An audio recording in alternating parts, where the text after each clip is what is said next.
Hello दोस्तों, welcome to our YouTube channel.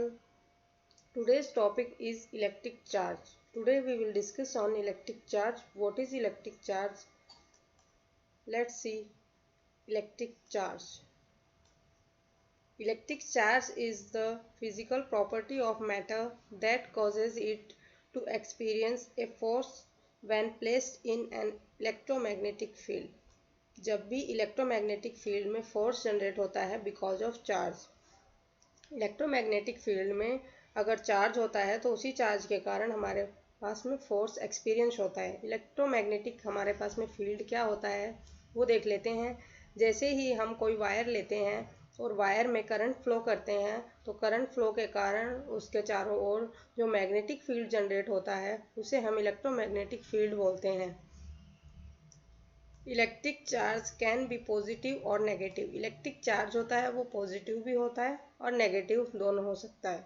Like charges repel each other and unlike charges attract each other. Like charges plus plus charge आपस में attract करेंगे और minus minus charges आपस में plus plus charges और minus minus charges आपस में repel करेंगे और ऑपोजिट लाइक प्लस और माइनस दोनों चार्जेस आपस में अट्रैक्ट करेंगे। Charge is a scalar quantity. Charge हमारे पास में स्केलर क्वांटिटी होती है। स्केलर क्वांटिटी मीनिंग होता है कि स्केलर क्वांटिटी का ओनली मैग्नीट्यूड होता है, उनकी कोई डायरेक्शन नहीं होती है। डायरेक्शन लेस क्वांटिटी हमारी स्केलर क्वांटिटी होती है। The proton has a charge of plus e and the electron has a charge of minus e where e equals to 1.602 into 10⁻⁻19 coulomb. Coulomb हमारी चार्ज की unit है और proton के पास में plus ई charge है जबकि न्यूट्रॉन के पास में हमारा न्यूट्रल होता है और इलेक्ट्रॉन के पास में माइनस ई चार्ज होता है। नेक्स्ट देख लेते हैं चार्जिंग्स के टाइप, कितने टाइप से चार्ज कर सकते हैं। पहला है हमारा charging by friction. Charging by friction क्या होता है, जैसे स्केल को कई देर बालों से रगड़ेंगे तो उसमें चार्ज जनरेट हो जाएगा और जैसे ही उसके पास में कागज़ के टुकड़े लेके जाएंगे तो वो उससे चिपक जाएंगे। तो ये हमारा because of friction charge generate हुआ है। नेक्स्ट हमारा आता है charging by conduction. Charging by conduction क्या होता है, ये हमारे पास में पॉजिटिवली चार्ज स्फीयर है, इसको न्यूट्रल स्फीयर के पास कांटेक्ट में लेके आएंगे तो ये हमारा positively charge sphere neutral sphere को भी पॉजिटिवली चार्ज बना देगा। तो ये हमारा हो गया चार्जिंग बाय कंडक्शन। नेक्स्ट आता है charging by induction. Charging by induction क्या होता है, हमारे पास में न्यूट्रल स्फीयर है, उसके पास में हम रोड लेके आते हैं, ये नेगेटिवली चार्ज प्लेट लेके आते हैं। तो ये जो इसका न्यूट्रल हमारा पास में स्फीयर है, neutral means same positive charge, जितना पॉजिटिव चार्ज है उतना ही इस पर नेगेटिव चार्ज होगा। तो इसका पॉजिटिव पार्ट इस नेगेटिव पार्ट को अट्रैक्ट करेगा तो ये स्फीयर हमारा पॉजिटिवली चार्ज हो जाएगा इससे अट्रैक्ट होके।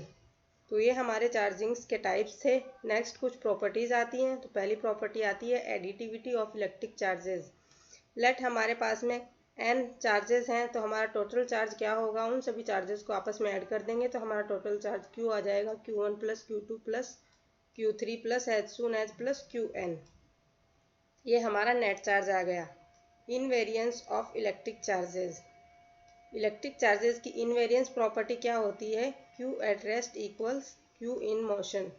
रेस्ट पे जो चार्ज होता है वो मोशन में चार्ज के इक्वल होता है। नेक्स्ट हमारी प्रॉपर्टी आती है conservation of electric charges. Electric charges का कंजर्वेशन क्या होता है उसको हम एग्जांपल से देखते हैं। ये हमारे पास में इलेक्ट्रॉन प्लस हमारा पॉजिट्रॉन दोनों जुड़कर हमारा गामा बना रहे हैं जबकि गामा हमारा न्यूट्रल होता है।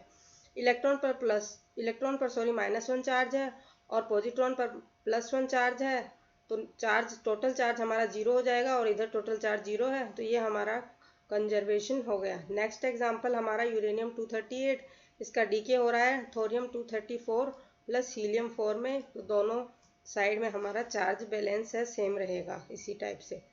नेक्स्ट है quantization of electric charges. Quantization के बारे में सबसे पहले आइंस्टाइन ने इसके बारे में बताया, उसके बाद में हमारे मिलिकॉन आते हैं और वो अपना एक्सपेरिमेंट करके बताते हैं। Formula Q equals to NE, ये मिलिकॉन द्वारा दिया गया फॉर्मूला है जहाँ पे n equals to 1 2 3। Here n is the value of charge on the electron। Electron पर चार्ज की वैल्यू हमारे पास में n है जो दी गई है। चार्ज से रिलेटेड ही नेक्स्ट हमारा लॉ आता है कूलॉम्स लॉ। कूलॉम्स लॉ क्या है? According to the Coulomb's law, the force of attraction or repulsion between two charged bodies is directly proportional to the product of the charges and inversely proportional to the square of the distance between them। हमने two charges consider किए हैं Q1 and Q2, उनके बीच की distance हमने consider की है R, small r। तो जो हमारे पास में फोर्स होगा अट्रैक्शन और रिपल्सन का, वो डायरेक्टली प्रोपोर्शनल होगा Q1 Q2 के और इन्वर्सली प्रोपोर्शनल डिस्टेंस के स्क्वायर के। तो दोनों को साथ में लिखेंगे तो F proportional Q1 Q2 upon R square. जैसे ही प्रोपोर्शनल का साइन हटेगा तो F equals to K Q1 Q2 upon R square आ जाएगा, जहाँ पर K हमारा कांस्टेंट है। K की वैल्यू 1/4πε 9 × 10⁹ न्यूटन मीटर स्क्वायर पर किलोग्राम स्क्वायर। Q1 Q2 हमने पॉइंट चार्ज माने हैं और R हमने डिस्टेंस ऑफ सेपरेशन मानी है। तो ये हमारा कूलॉम्स लॉ है, F equals to K Q1 Q2 upon R square. आज के लिए इतना ही। Thank you.